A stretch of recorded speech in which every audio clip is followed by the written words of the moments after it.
Hello dear student, welcome. तभी हम लोग बायबैक ऑफ शेयर्स का सम सॉल्व कर रहे हैं बच्चे लोग। तो एग्जाम में कैसे 15 मार्क का भी ले आता है, 10 मार्क के लिए भी आता है, 20 मार्क के लिए भी आता है। तो बायबैक का सम तो दिया है, कैसे पहचाने की? इधर लास्ट में बोला रहेगा कंपनी बायबैक कर रही है। बायबैक का मतलब होता है कि शेयर फिर से खरीद रही है। मतलब 10 रुपये का शेयर है, 50 रुपये कंपनी ऑफर प्राइस दे रही है। कितना दे रही है? 50, मतलब 40 एक्स्ट्रा दे रही है। तो अभी अपनों को इतना फाइंड करना है। अभी थोड़ा काम चल रहा है, आवाज़ आते रहेगा बच्चे लोग, एडजस्ट करते हैं, ठीक है। तो अभी अपनों को पहले क्या फाइंड करना है? कितना शेयर कंपनी बायबैक करेगा, फिर उसकी एंट्री फाइंड करना है, राइट। तो ये फॉर्मेट होता है बायबैक का। तो फॉर्मेट, बायबैक का फॉर्मेट इंपॉर्टेंट है, ओके। फिर इधर 4 एंट्री लिखेंगे, तुम्हारा काम आसान रहेगा। तो सबसे पहले कंडीशन क्या लिखेंगे वाले में? Calculate limit of 25% own fund, फिर पेड अप कैपिटल आएगा, फिर सोर्स आएगा। सोर्स मतलब जमा किया पैसा, फिर उसका 25% आएगा। तो मैं दूसरा वाला जरूरत लेता हूँ, लाइट है पर अपन बोलते बोलते याद हो जाएगा। सबसे पहले क्या कैलकुलेट करेंगे? Calculate limit of 25% of own fund. Paid up capital में क्या आता है मालूम है क्या? Equity shares. क्या आता है भाई? इक्विटी शेयर्स और प्रेफरेंस शेयर्स, है ना। हाँ। ये इधर आता है, राइट। और सोर्स मतलब जमा किया पैसा, general reserve, profit and loss और सिक्योरिटी प्रीमियम आता है, ठीक है। अब आ जाओ, क्वेश्चन में क्या दिया है? इक्विटी शेयर 6 लाख दिया है और प्रेफरेंस शेयर 1.5 लाख दिया है। तो इधर लिखेंगे 6 लाख और इधर लिखेंगे 1.5 लाख। अब दोनों को ऐड किया तो कितना हो गया? 7.5 लाख, है ना। ये हो गया पेड अप कैपिटल। क्या हो गया? फिर सोर्स देखेंगे। सोर्स मतलब जमा पूंजी, राइट। तो कंपनी का जमा पूंजी कितना दिया है? पहले जनरल रिजर्व लिखने का 2 lakh, profit and loss 1,80,000, company का मतलब पिछले साल का पैसा है, और प्रीमियम में 1,20,000 भरा है। मतलब जनरल रिजर्व 2 लाख दिया है, ये प्रॉफिट एंड लॉस में 1,80,000 है, और सिक्योरिटी प्रीमियम में 1,20,000 है, ओके। अभी तीनों को क्या कर देंगे? ऐड कर देंगे, तो अपने को 5 लाख मिलेगा, राइट। ये हो गया पेड अप, ये हो गया सोर्स। अब इन दोनों को ऐड करेंगे ना, तो अपने को टोटल फंड मिलेगा। क्या मिलेगा? टोटल फंड, मतलब 12.5 लाख आया, राइट। इसको बोलेंगे टोटल ओन फंड, मतलब कंपनी का खुद का पैसा। इसका 25% बाहर लिखना है। 12.5 लाख का कितना परसेंट मारेंगे कैलसी में? 25%। तो 3,12,500 आएगा। 3,12,500। ये तुमने ए कंडीशन सॉल्व किया। क्या सॉल्व किया? A condition. अभी हम लोग क्या करेंगे? बी कंडीशन सॉल्व करेंगे। तो उसका फॉर्मूला क्या है? Minimum own fund. क्या लिखेंगे? Minimum own fund. तो टोटल ओन फंड में से 50% of long term borrowing minus करेंगे। तो टोटल ओन फंड मतलब यही 12.5 लाख। क्या लिखेंगे? 12.5 लाख माइनस क्या करेंगे? 50%। 50% बोले तो आधा, लॉन्ग टर्म बोरिंग बोले तो 2 होता है, डिबेंचर्स और बैंक लोन। तो ये वाले क्वेश्चन में डिबेंचर्स भी दिया है, बैंक लोन भी दिया है। कभी कभी एक ही दिया रहेगा। अब दोनों दिया तो दोनों को ऐड करेंगे, 10 लाख और 8 लाख, है ना।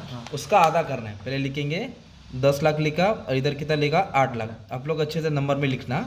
ये 12.5 लाख है, तो 10 और आधा को ऐड किया तो कितना हो गया? 18 लाख हो गया ना यार। 10 और 8 18 हो गया। हाँ। अब 12.5 लाख फिर से लिखेंगे। 18 का आधा करेंगे आप। 18 का आधा कितना आएगा? 9 लाख। 18 का आधा कितना होगा? 9 लाख। अभी दोनों को माइनस करेंगे ना, आपको बी मिल जाएगा। क्या मिल जाएगा? बी, दैट इज 3.5 लाख मिल गया, ओके। तो ये था own fund minus 50% of long term borrowing. जो भी कर्जा था उसका आधा करना। ये टोटल से क्या क्या माइनस किया। अब सी क्या करेंगे? 25% ऑफ पेड अप इक्विटी। क्या लिखेंगे? 25% ऑफ पेड अप इक्विटी। तो जो इक्विटी कैपिटल है ना 6 लाख, दिख रहा है इक्विटी, हाँ, उसका 25% लेना। तो ये 6 लाख है ना, उसका आधे का आधा करना है। 6 लाख का 25%। इक्विटी 6 लाख है ना, हाँ, उसका कितना टका लेना है? 25%। तो 6 लाख का 25%, 6 का आधा 3, 3 का आधा 1.5 लाख। तो ये 25% मारा। बाजू में रुपीस लेने का, ठीक है। अब क्या करना है? फिर क्वेश्चन में देखना है ऑफर प्राइस कितना दिया है? 50। कितना दिया है? 50। हाँ, तो ये ध्यान देना, ऑफर प्राइस दिया है। कभी कभी क्वेश्चन में सम आएगा जिसमें ऑफर प्राइस नहीं दिया रहेगा, वो भी हम लोग बाद में कर लेंगे। अब हम लोग को क्या करना है मालूम है क्या? जो 1.5 लाख है ना, उसको रुपीस लिखते हैं, राइट। तो डिवाइड करेंगे फेस वैल्यू से। किससे डिवाइड करेंगे? शेयर की फेस वैल्यू कितनी है? 10 रुपया, 100 रुपया। इक्विटी शेयर की फेस वैल्यू 10 रुपया, कितना है? 10 रुपया। तो इधर लिखेंगे 10 रुपया। तो डिवाइड करेंगे ना, तो 15,000 शेयर्स मिला। कितना शेयर मिला? 15,000। अब ये 15,000 शेयर्स को ऑफर प्राइस से मल्टीप्लाई करना है। किससे? Offer price. जो क्वेश्चन के टेबल के नीचे दिया रहेगा, देखो ना क्या बोला है?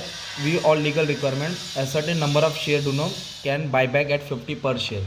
तो 50 से क्या करेंगे? मल्टीप्लाई करेंगे, तो अपनों को सी मिलेगा 7.5 लाख, है ना।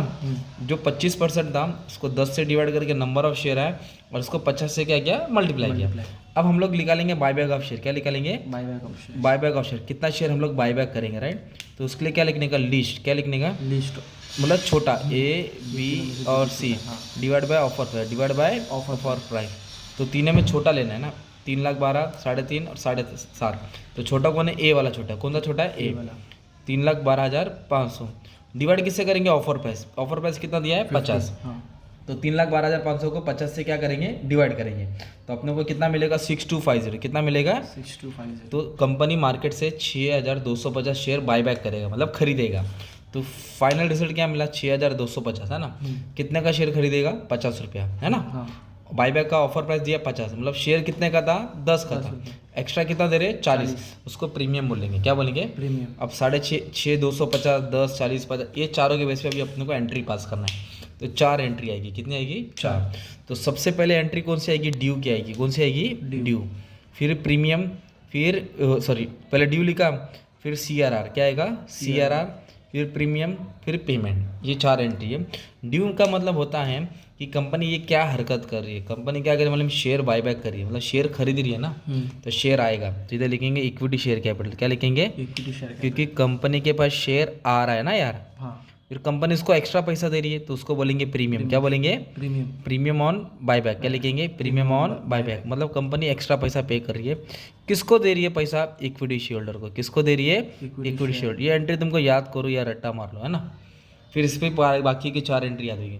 मतलब इक्विटी शेयर आ रहा है, इस पर प्रीमियम दे रही है, किसको, इक्विटी शेयर होल्डर। फिर इधर लेंगे CRR, कैपिटल रिडम्पशन रिजर्व, मतलब एक जमा किया जो कंपनी के पास जमा पूंजी है ना, वहाँ से अमाउंट सेटल करना है, तो एक CRR क्रेडिट करेंगे, रिजर्व। फिर प्रीमियम देंगे, क्या देंगे, प्रीमियम। देखो ना डेबिट है ना, इसको आप क्रेडिट में लिखेंगे, प्रीमियम ऑन बायबैक, क्या लिखेंगे, प्रीमियम ऑन बायबैक, क्या लिखेंगे, प्रीमियम ऑन बायबैक। फिर टू मतलब क्रेडिट, फिर पेमेंट करेंगे, तो पेमेंट करेंगे तो पैसा जाएगा ना, टू बैंक आएगा, क्या आएगा, टू बैंक। अब तुमको बताता हूँ कितना शेयर कंपनी बायबैक कर रहा है, 6,250। इधर लिखेंगे 6,250, 6,250, 6,250। एक शेयर कितने का था भाई, 10 का था। एक शेयर कितने का था, 10। एक्स्ट्रा कितना दे रही है, 40। टोटल कितना देने का, 50। तो इसको मल्टीप्लाई करेंगे तो 62,500 आएगा। इसको इससे करेंगे तो 2.5 लाख आएगा, और इसको इससे मल्टीप्लाई करेंगे तो 3,12,500। ये 2 है तो क्रेडिट बना लेंगे ना, ये हो गया ड्यू। इक्विटी शेयर आ रहा है, उस पर प्रीमियम देने का, किसको देने का, इक्विटी शेयर होल्डर, है ना। अब ये दिख रहा है 62,500, ये क्रेडिट में डालो। ये दिख रहा है 2.5 लाख, इधर डालो। ये दिख रहा है 3,12,500, इधर डाल दो, है ना। तो कुछ याद करने की जरूरत नहीं पड़े ना भाई। पहले वाला CRR होगा, दूसरा प्रीमियम होगा, तीसरा पेमेंट होगा। अभी अपने को CRR रिजर्व कितना क्रेडिट करने का, 62,500। रिजर्व कितना क्रेडिट करने का, 62,500। मतलब आपको किसी को 62,500 देने, आपके घर के बाहर खड़ा है, ठीक है। अभी आपके जेब में तो नहीं है, पर आपके घर पे है ना, घर की तिजोरी में 2 लाख है, और एक दूसरी तिजोरी में 1,80,000, तो उसको 62,500 देना है। तो क्या पूरा तिजोरी देंगे कि भाई, नहीं। तो जरूरत कितना है, 62,500। तो ये तिजोरी खोला, इसमें कितना रुपया है, 2 लाख। तिजोरी का नाम क्या है, जनरल रिजर्व। तो 2 लाख में से कितना दिया आपने, 62,500। तो इधर से उठा के इधर लिख दो 62,500, मतलब इधर 2 लाख नहीं रहेगा, 2 लाख में तो 62,500 कम हो गया, दैट्स इट। तो ये खत्म हो गया ना भाई, इक्विटी खत्म। अब प्रीमियम कितना देने का, 2.5 लाख। अब यहाँ ध्यान देना, प्रीमियम कितना देने का, 2.5 लाख। डेबिट है तो किधर है, क्रेडिट। तो प्रीमियम का पैसा सिक्योरिटी प्रीमियम से देगी, और एक बंदा है उसको आपको 2.5 लाख देने का था, राइट।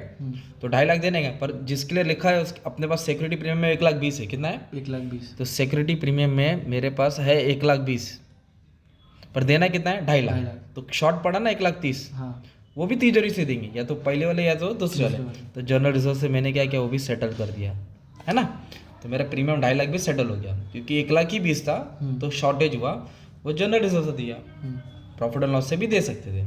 अभी पेमेंट करने का ना 3,12,500, किसको पेमेंट करने का, इक्विटी शेयर। पेमेंट करेगा तो पैसा जाता है, तो कभी भी पैसा जाता है तो क्रेडिट में लिखते हैं, किधर लिखते हैं, तो किसको दे रहे पैसा, तो ये क्रेडिट है ना, इधर आके डेबिट हो जाएगा, क्योंकि उसको मिल रहा है पैसा, इसको पैसा हम लोग दे रहे हैं। कितना दे रहे, 3,12,500। तो ये ड्यू की एंट्री हो गई, equity share, premium to buy back. फिर CRR दिया, 2 CRR, 2 प्रीमियम, 2 बैंक।